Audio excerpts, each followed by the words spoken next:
Medieval 3 will be absolute rubbish. Haha, you heard it first here. Haha, okay, maybe not. In fact, 67% of you guys have said that the game might actually be pretty great, in the latest poll that I've done on my channel. It also might mean that 67% of you are high on copium.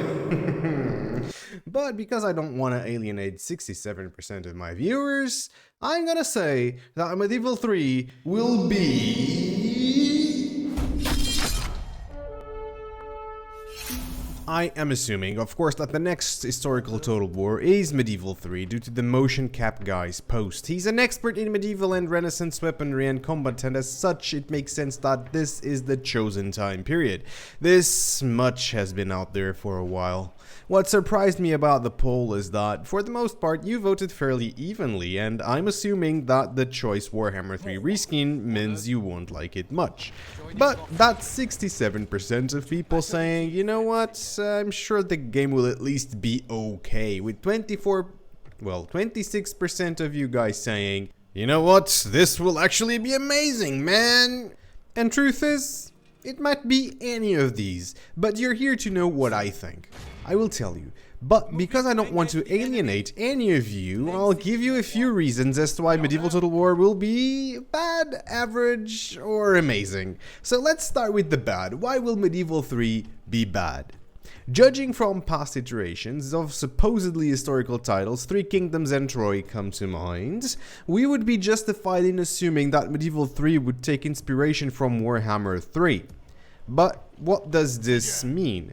Faction-specific mechanics, dumbed-down building systems, no population system, characters with RPG mechanics, arcade-like stat boosts and modifiers, lack of gunpowder animations, and so on. Some might like it, I don't, so for me this is a massive negative.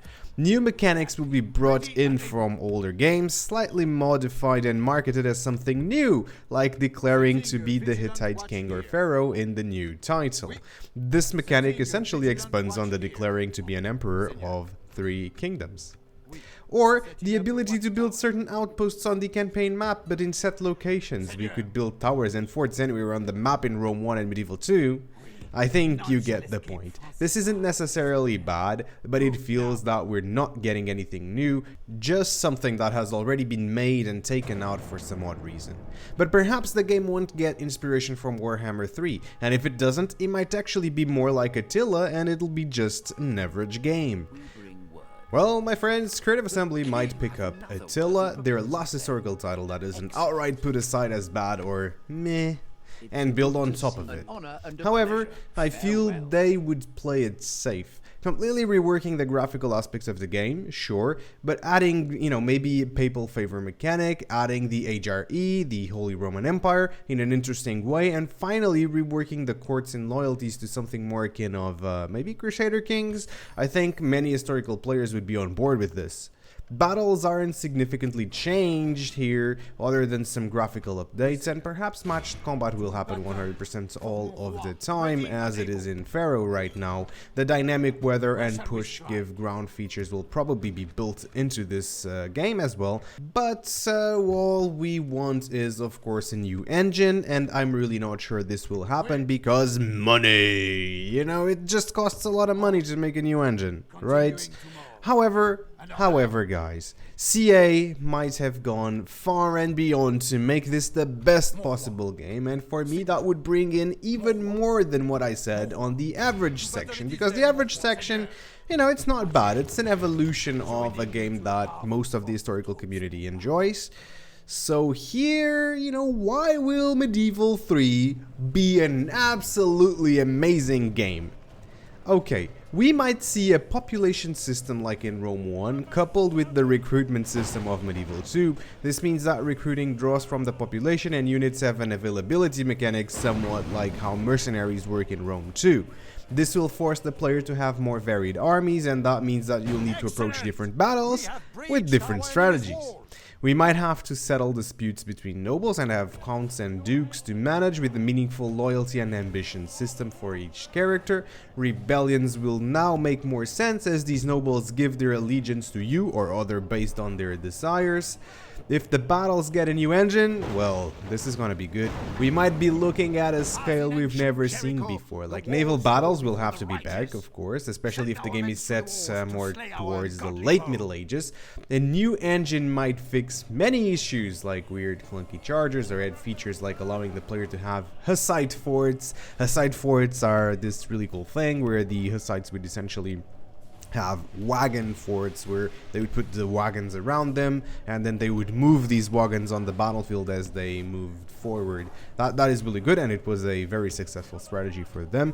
Then we have digging trenches, placing traps on the go, and so on. That would be really, really good, and we already have precedent for some of these things for sure.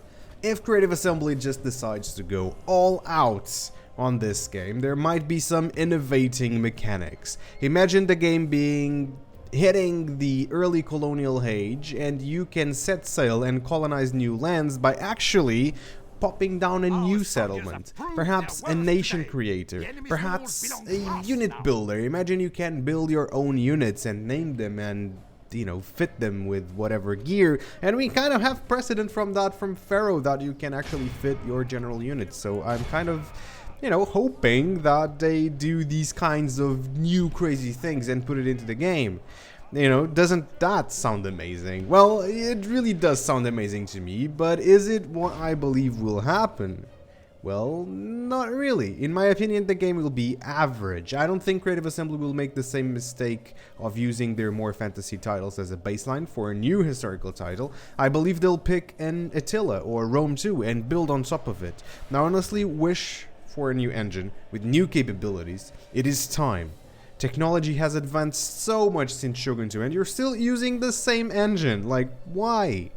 But look, I really doubt they'll do it, which means that the battles will, for the most part, have the same issues and the same strengths.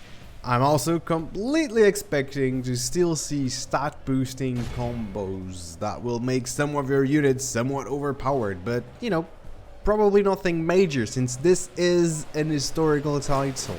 I'm also pretty sure that there will be some must-have mechanics for the time period, like the papacy or the Holy Roman Empire that I have mentioned before, but really nothing that revolutionary. I think we can expect DLCs announced on launch, and depending on how cosmetics do in Pharaoh, we may see more of that as well. This is ridiculous. Don't buy cosmetic DLCs, guys. Please don't buy it. I know, you might buy Pharaoh, you might play Pharaoh, you might enjoy it, the game might be good, but don't buy the cosmetic DLCs, for the love of God. I don't want that. If they want to have new armors, new helmets on the game, just make it and boom, put it on the game, or put it in some DLC that already exists, okay? Like, I don't know, faction pack, boom, put it in. Oh my god. Well, guys, Medieval 3 will be an average game. That is my opinion. It will be an average game. But what do you think, and why do you think it? Let me know in the comments below. I have been Wolf. Stay wonderful, and I'll see you all on the next time. And I'm gonna do this because I'm not very smart. Yay, peace.